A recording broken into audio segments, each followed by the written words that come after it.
fat again. And then when you have to lose, 106 pounds in 3 months to qualify for SEAL training? For SEAL training, yep. That's insane.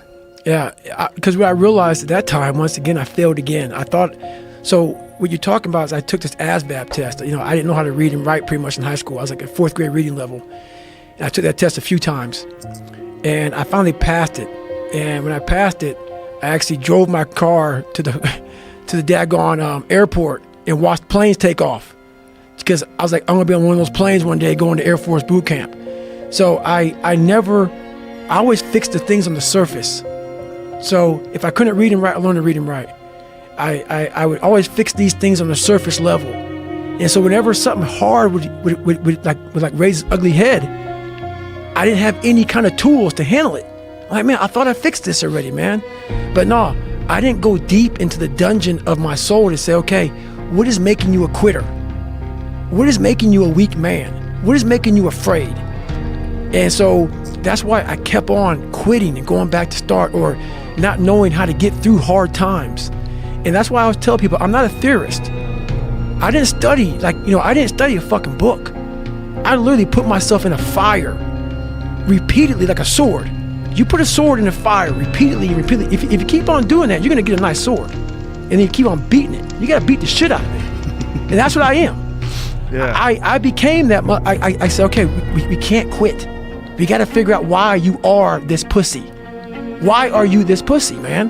What is wrong with you? What's going on here? So I kept on putting the sword back in the daggone fire, and I just beat it harder. And I beat it harder. Before I knew it, I started realizing, all right, man, the brain is starting to get hard. The brain is starting to get hard. I'm no longer a theorist. I'm now a practitioner. I put it in hell. I dissected it while it's in hell, because you can't dissect anything in a normal environment. You can't dissect anything in 72-degree weather. You must put it in the fucking freezer and freeze the fuck out of it. And then you dissect it. Dissect it when it's miserable. Dissect the brain when all it's thinking about is, I need to get out of here, man. I want to get out of the fucking freezer. Open the door. And you said, nah, 5 more seconds, man. 5 more seconds in the freezer. And that's when you start to pick that brain apart. And that's what all this stuff did to me. I kept on putting myself back into the freezer or the fire and beating the shit out of myself, mentally and physically. Before I knew it, this is what happened.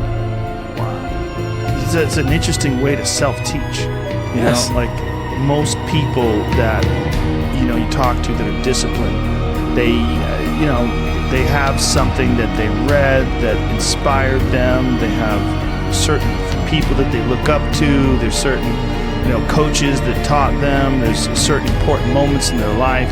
But for you, it's a system of failure and reflection, and then rebooting. That's it. Yeah. Repeated failure.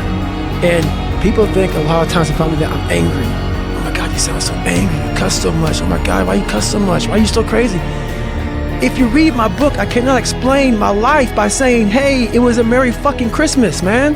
No, it wasn't. I want you to go there with me. I'm taking you there with me.